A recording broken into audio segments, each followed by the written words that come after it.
अध्याय 1 1857 का 11 मई 1857 दिल्ली की सड़कों पर सवेरा अभी उतर ही रहा था। जिंदगी की हलचल अभी शुरू नहीं हुई थी।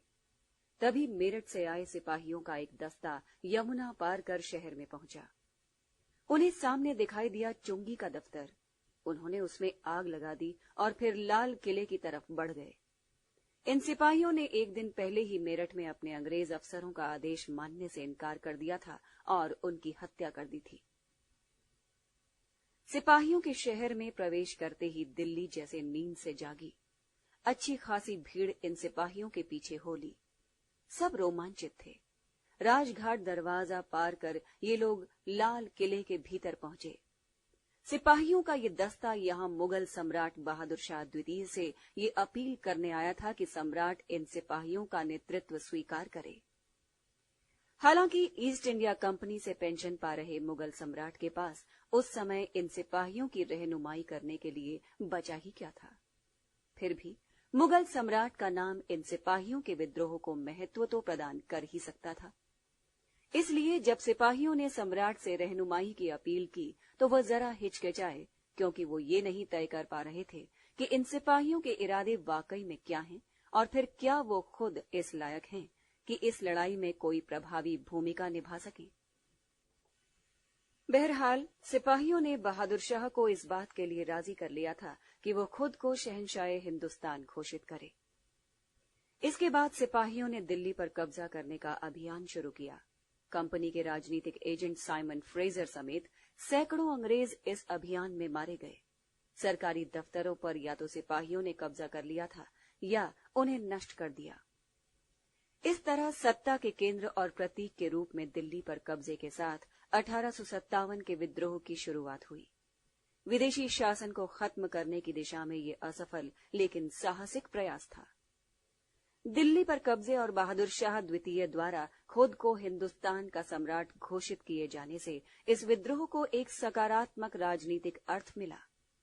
यही नहीं, इससे गुजरे जमाने की दिल्ली की ताकत और आन बान की याद भी लोगों के दिमाग में ताजा हुई और ये बात बहुत आस बंधाने वाली साबित हुई। मेरठ का विद्रोह और दिल्ली पर कब्जा तो एक बस शुरुआत थी। इसके बाद तो समूचे उत्तर भारत और पश्चिम व मध्य भारत के कुछ हिस्सों में तो सिपाहियों और नागरिकों के बीच विद्रोह की तेज लहर चल पड़ी, लेकिन दक्षिण भारत इस सब से बिल्कुल अलग थलग रहा। पंजाब और बंगाल पर इसका असर मामूली रहा। बहरहाल कंपनी के 2,32,224 सिपाहियों में से करीब आधे सिपाहियों ने अपनी अपनी रेजिमेंटों को छोड़ दिया और सेना के उस आदर्श को फूंक मारकर उड़ा दिया जिसे वर्षों के प्रशिक्षण और अनुशासन के जरिए उन्हें सिखाया गया था। यों मेरठ विद्रोह के भी पहले से कई छावनियों में असंतोष की चिंगारियां सुलगती रही थी। बरहनपुर की 19वीं नेटिव इन्फेंट्री ने नए किस्म की इनफील्ड राइफलों का इस्तेमाल करने से इनकार कर दिया। नतीजा ये हुआ कि इस रेजिमेंट को मार्च को भंग कर दिया गया। 34वीं नेटिव इन्फेंट्री का जवान मंगल पांडे तो इससे भी एक कदम और आगे बढ़ गया और उसने अपने सार्जेंट मेजर पर गोली चला दी। उसे पकड़ लिया गया और फांसी दे दी गई। इस रेजिमेंट को भी भंग कर दिया गया। 7वीं अवध रेजिमेंट के जवानों ने भी अपने अफसरों के आदेश मानने से इनकार कर दिया। इस रेजिमेंट का भी वही हश्र हुआ जो बाकी दोनों रेजिमेंटों का हुआ था। दिल्ली पर कब्जे के एक महीने के भीतर विद्रोह लगभग सभी बड़े केंद्रों कानपुर, लखनऊ, बनारस, इलाहाबाद, बरेली, जगदीशपुर और झांसी तक फैल गया। इन सब जगहों पर लोगों में अंग्रेजों के खिलाफ गहरी नफरत थी। विद्रोहियों ने हर जगह अंग्रेज प्रशासन के पांव उखाड़ दिए। चूंकि विद्रोही सिपाहियों के पास अपना कोई नेता नहीं था, इसलिए उन्होंने स्थानीय सामंतों, नवाबों और राजाओं को अपने साथ लिया और उन्हें नेतृत्व की जिम्मेदारी सौंपी। ये लोग भी ब्रिटिश हुकूमत के हाथों काफी सताए जा चुके थे, इसलिए उनमें असंतोष तो था ही। वे विद्रोही सिपाहियों के साथ आ गए। कानपुर में अंतिम मराठा पेशवा बाजीराव द्वितीय के दत्तक पुत्र नाना साहब को विद्रोहियों ने अपनी कमान सौंपी। अंग्रेजों ने नाना साहब को उत्तराधिकारी नहीं माना था और उन्हें पूना से निर्वासित कर दिया गया था। इसलिए वो उस समय कानपुर में रह रहे थे। लखनऊ में बेगम हजरत महल ने नेतृत्व संभाला, जहां अपदस्थ नवाब के प्रति लोगों में गहरी सहानुभूति थी। हजरत महल के बेटे बिरजीस कादर ने वहां खुद को नवाब घोषित कर दिया और अपना प्रशासन स्थापित किया। सारे महत्वपूर्ण पदों पर मुसलमान और हिंदुओं को नियुक्त किया। बरेली में रुहेलखंड के भूतपूर्व शासक के उत्तराधिकारी खान बहादुर ने रहनुमाई की। हालांकि ब्रिटिश पेंशन पर गुजर बसर कर रहे खान बहादुर ने शुरू में इसमें कोई दिलचस्पी नहीं ली थी। सच तो यह है कि शुरू में उन्होंने कमिश्नर को विद्रोहियों की गतिविधियों के बारे में चेतावनी दी थी, लेकिन विद्रोह की लहर फैलते ही उन्होंने खुद प्रशासन संभाल लिया और करीब 40,000 सैनिकों को संगठित कर अपनी मजबूत सेना बनाई और अंग्रेजों का कड़ा मुकाबला किया। बिहार में जगदीशपुर के जमींदार कुंवर सिंह ने विद्रोह का नेतृत्व किया। 70 साल की उम्र में जमींदार कुंवर सिंह को अंग्रेजों ने दिवालियेपन की कगार पर पहुंचा दिया था, इसलिए वो भीतर ही भीतर अंग्रेजों के दुश्मन हो गए थे। अंग्रेजों ने उनकी सारी संपत्ति छीन ली थी और उसे लौटाने की उनकी बार बार की गई अपीलों का भी अंग्रेजों पर कोई असर नहीं पड़ा।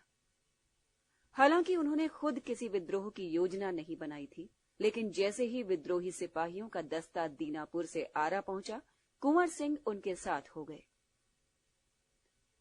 रानी लक्ष्मीबाई ने झांसी में सिपाहियों की कमाल संभाली। लॉर्ड डलहौजी ने उनके दत्तक पुत्र को उनके पति का उत्तराधिकारी मानने से इनकार कर दिया था और विलय की नीति डॉक्ट्रिन ऑफ लैप्स के तहत उनके राज्य को छीन लिया था। इस फैसले को बदलवाने के लिए रानी ने हर बड़े अफसर का दरवाजा खटखटाया, बार बार अपीलें की, पर उनकी बात नहीं सुनी गई।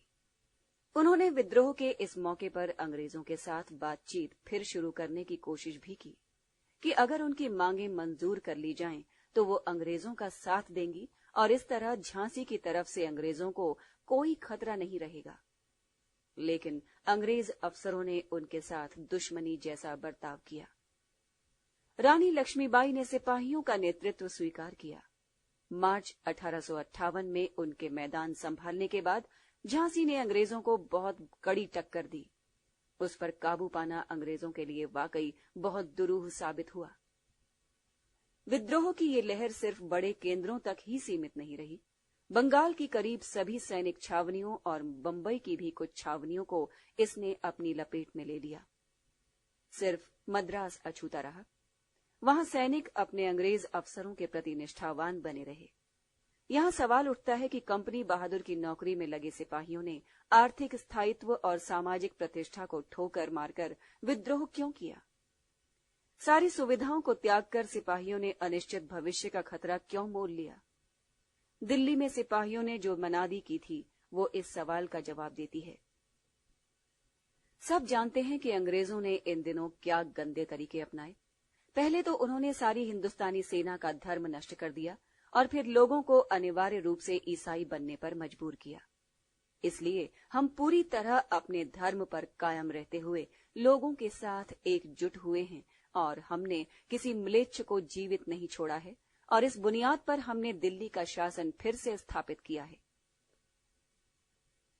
कंपनी की सैनिक छावनियों में कई ऐसी सेवा शर्तें थीं जिनसे मुख्यतः उत्तर दक्षिण प्रांतों और अवध से आने वाले ऊंची जाति के हिंदू सिपाहियों के धार्मिक विश्वासों और पूर्वाग्रहों को ठेस पहुंचती थी। शुरू में तो अंग्रेज प्रशासन ने सिपाहियों की बात पर ध्यान दिया और उनकी आपत्तियों को स्वीकार किया। ऐसी व्यवस्था की गई कि सिपाही अपने धर्म और जाति की मान्यताओं और रिवाजों के तहत रह सकें।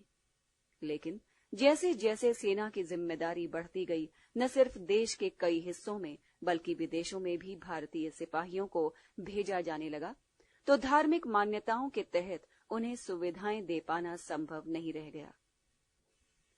फिर एक रेजिमेंट के भीतर कई अलग अलग जातियों की मौजूदगी और जाति भेद की भावना निश्चित ही सैनिक दृष्टि से कोई फायदे की स्थिति की नहीं थी।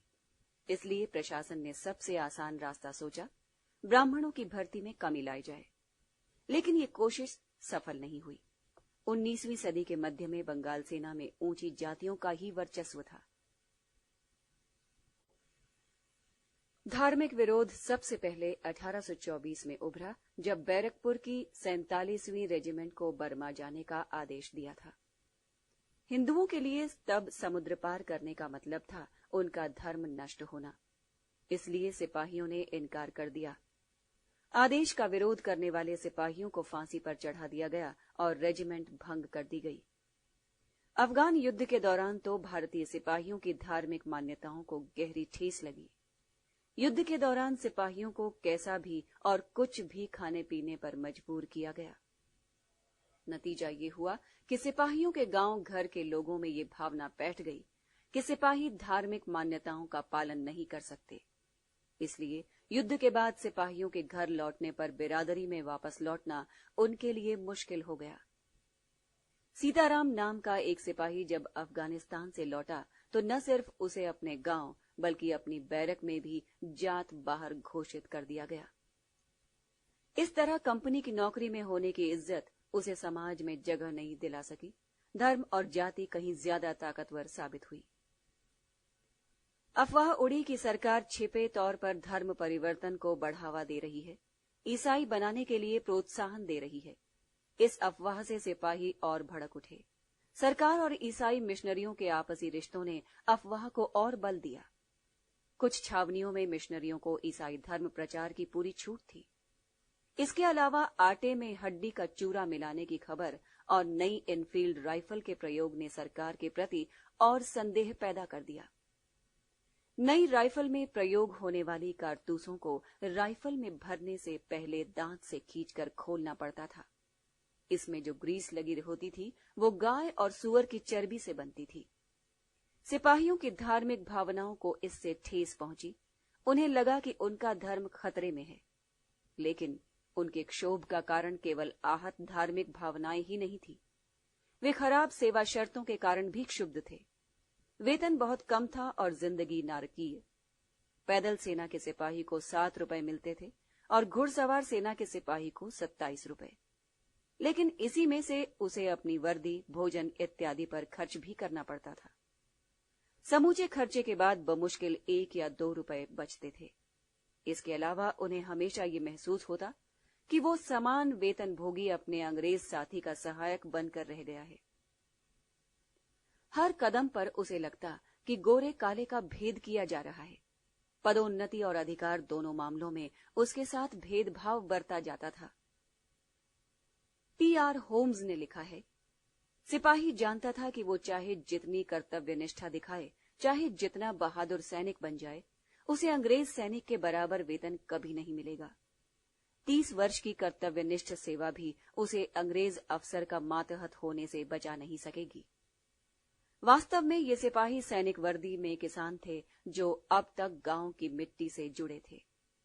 एक सैनिक अधिकारी ने डलहौजी को संभावित खतरे के बारे में चेतावनी दे दी थी।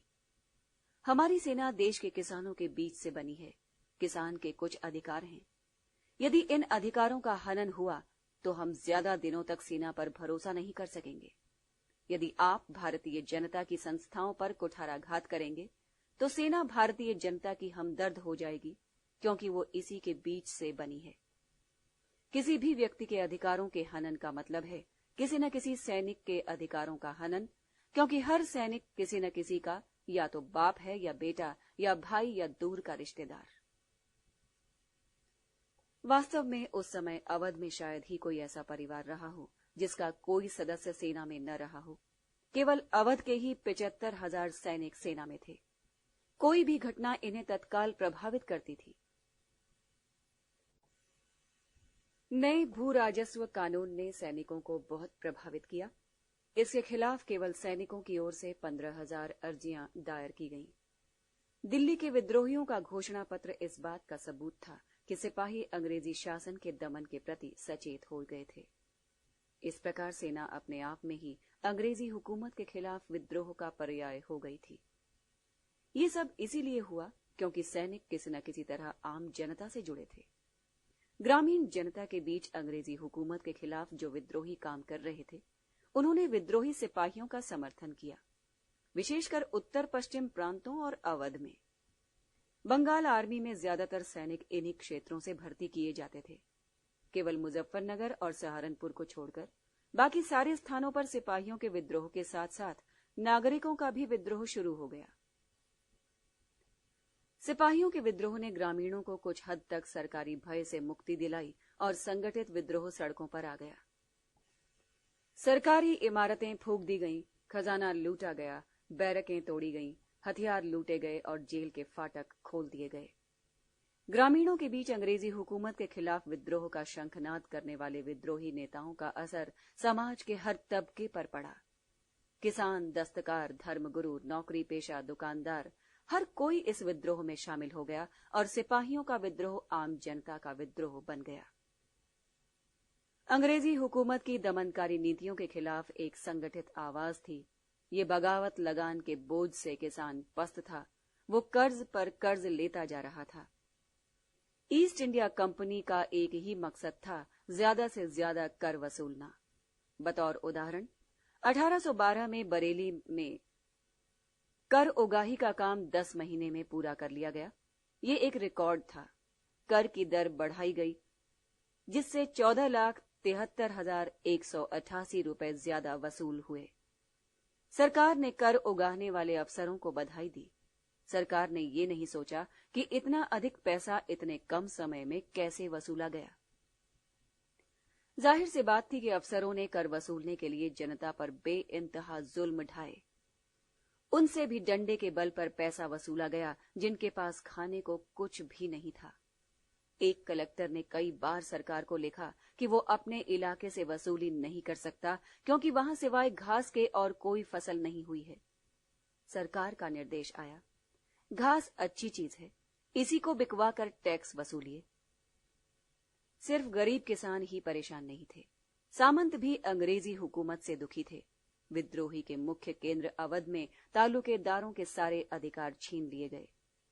लगभग 21,000 तालुकदारों की जागीर छीन ली गई। इन तालुकदारों के पास आय का कोई साधन नहीं बचा। काम कर नहीं सकते थे, भीख मांगने में शर्म आती थी। मजबूरन इन्होंने भी सिपाहियों के विद्रोह का समर्थन किया, उसमें शामिल हो गए। इन्हें उम्मीद थी कि शायद फिर उन्हें उनकी जागीर मिल जाए। अंग्रेजी हुकूमत ने शिल्पकारों और दस्तकारों का भी दमन किया। ईस्ट इंडिया कंपनी के राज ने भारतीय दस्तकारी और शिल्प के प्रति उपेक्षा का रवैया अपनाया। जो थोड़ी बहुत छूट भी दी गई, वो इसलिए कि भारतीय दस्तकार वही बनाए जो अंग्रेज चाहते हैं। दुनिया में अपनी कला के लिए मशहूर भारतीय दस्तकार और शिल्पकार भूखों मरने लगे, रोजगार तलाशने लगे, पर रोजगार था कहां? जिस तेजी के साथ दस्तकारी खत्म हुई, उस तेजी के साथ औद्योगिक विकास नहीं हुआ। दूसरी ओर, एकाधिकारवादी अंग्रेजी शासन के इशारे पर अंग्रेज अफसरों ने जिस तरह सामाजिक धार्मिक परंपराओं, मान्यताओं पर कुठाराघात करना शुरू किया, उससे परंपरावादी हिंदुओं और मुसलमानों को आघात पहुंचा। उन्हें लगा कि सामाजिक परिवर्तन के नाम पर कानून बनाकर अंग्रेज उनके धर्म और संस्कृति को नष्ट करना चाहते हैं। उन्हें लगा कि ईसाई मिशनरी उन्हें अपने जाल में फंसाते जा रहे हैं। इस प्रकार परंपरावादी और कट्टरपंथी हिंदू मुसलमान भी अंग्रेजी हुकूमत के खिलाफ हो गए। विद्रोहियों के अनेक घोषणा पत्रों, मनादियों में धर्म और संस्कृति पर हमले की आशंका का जिक्र है। इस तरह सिपाहियों के विद्रोह और कसमसाती जनता के विद्रोह के संगम से उपजा 1857 का आंदोलन समूची जनता का अप्रत्याशित विद्रोह। सवाल उठता है कि क्या ये सुनियोजित विद्रोह था या एकाएक भड़का विद्रोह? इसे सुनियोजित इसलिए नहीं कहा जा सकता क्योंकि इसके ठोस सबूत नहीं मिलते। नेताओं के काम करने का जो ढंग था, उससे लगता नहीं कि उन्होंने पहले से कोई योजना बनाई थी। हो सकता है कि योजना बनाने की बात सोची गई हो, पर उसे कोई अंतिम रूप दिया गया हो, ऐसा लगता नहीं। सिपाही जब मेरठ से दिल्ली पहुंचे तो बहादुर शाह चकित रह गए। उन्होंने आगरा में लेफ्टिनेंट गवर्नर को फौरन सूचना दी। झांसी की रानी लक्ष्मीबाई भी खबर पाकर विद्रोहियों के साथ हो गई। फैजाबाद के नाना साहब और मौलवी अहमद शाह ने सिपाहियों को विद्रोह के लिए उकसाया था या नहीं, अभी तक इस बारे में कोई ठोस प्रमाण नहीं मिल सके हैं। इन दोनों ने विभिन्न छावनियों से गुप्त संपर्क बना लिया था, इस बारे में भी कोई ठोस प्रमाण नहीं मिले हैं। इसी तरह चपाती और कमल के फूल के माध्यम से संदेश पहुंचाने की बात भी संदेहास्पद है। इसका कोई प्रमाण नहीं मिलता। हाँ, ये सच बात है कि मेरठ की घटना के 1 महीने के भीतर ही विद्रोह की चिंगारी दूर दूर तक फैल गई। विद्रोह के पूर्व किसी प्रकार की योजना या संगठन का भले ही अभाव रहा हो, लेकिन महत्वपूर्ण बात यह है कि विद्रोह शुरू होते ही विद्रोहियों ने संगठन बनाने की कोशिश शुरू कर दी। दिल्ली पर कब्जा होते ही आसपास के सभी राज्यों और राजस्थान के शासकों को एक चिट्ठी भेजकर उनके समर्थन की कामना की गई और उन्हें हिस्सा लेने के लिए आमंत्रित किया गया। दिल्ली में एक प्रशासनिक अधिकरण बनाया गया जिसके जिम्मे राज्य के सभी काम थे। इस अधिकरण के 10 सदस्य थे, 6 सेना से और 4 नागरिक विभागों से। सारे निर्णय बहुमत से लिए जाते थे। अधिकरण सम्राट के नाम पर राजकाज का संचालन करता था। एक ब्रिटिश अधिकारी ने लिखा, दिल्ली की सरकार का स्वरूप कुछ कुछ सेनाशाही की तरह था। सम्राट सर्वोच्च था और संवैधानिक सम्राट की तरह ही उसका सम्मान किया जाता था, लेकिन संसद के स्थान पर सैनिकों की एक परिषद थी जिसमें सत्ता निहित थी, लेकिन वो उसका सैनिक कमांडर नहीं था। इसी तरह दूसरे केंद्रों में भी संगठन बनाने का प्रयत्न किया गया। सभी विद्रोही नेता बहादुर शाह को सम्राट मानते थे। उन्हीं के नाम पर सिक्के ढाले गए और उन्हीं के नाम पर आदेश भी जारी किए जाते थे। बरेली में खान बहादुर खां मुगल सम्राट के नाम पर प्रशासन चला रहे थे। ये भी अर्थपूर्ण है कि विद्रोही चाहे मेरठ में हो, कानपुर में या झांसी में, उनकी पहली प्रतिक्रिया दिल्ली जाने की ही होती थी। हाथ आई हुई ताकत को बनाए रखने के लिए संगठन तथा राजनीतिक संस्था का गठन करने की जरूरत निश्चित रूप से महसूस की जा रही थी। ब्रिटिश प्रत्याक्रमण के सामने शुरू के धुंधले विचारों को परिष्कृत करने का कोई अवसर नहीं था। 1 साल से ज्यादा समय तक विद्रोहियों ने भारी कठिनाइयों के बावजूद अपना संघर्ष वीरतापूर्वक जारी रखा। नए हथियार और गोला बारूद हासिल करने का उनके पास कोई स्रोत नहीं था। ब्रिटिश हथियार खानों में से उन्होंने जिन चीजों पर कब्जा कर लिया था, वे बहुत दूर तक उनका साथ नहीं दे सकती थी और उनका सामना एक ऐसे शत्रु से था जिसके पास आधुनिकतम शस्त्रास्त्र थे। इसके अलावा उनके पास कोई तेज संचार व्यवस्था नहीं थी। फलस्वरूप एक दूसरे के कार्यकलाप का संयोजन संभव नहीं था। वे अपने हमवतनों की शक्ति और कमजोरियों से नावाकिफ थे, जिसका नतीजा ये होता था कि मुसीबत के समय एक दूसरे की मदद नहीं कर पाते थे। सबको अपनी लड़ाई अकेले ही लड़नी थी। यद्यपि विद्रोहियों को जनसाधारण की सहानुभूति मिल रही थी, लेकिन पूरा देश उनके साथ नहीं था। व्यापारी, पढ़े लिखे लोग और भारतीय शासक न केवल उनसे असंपृक्त थे, बल्कि अंग्रेजों की सक्रिय मदद कर रहे थे। व्यापारियों और शिक्षित वर्ग ने कलकत्ता और बंबई में सभाएं कर अंग्रेजों की सफलता के लिए प्रार्थना भी की।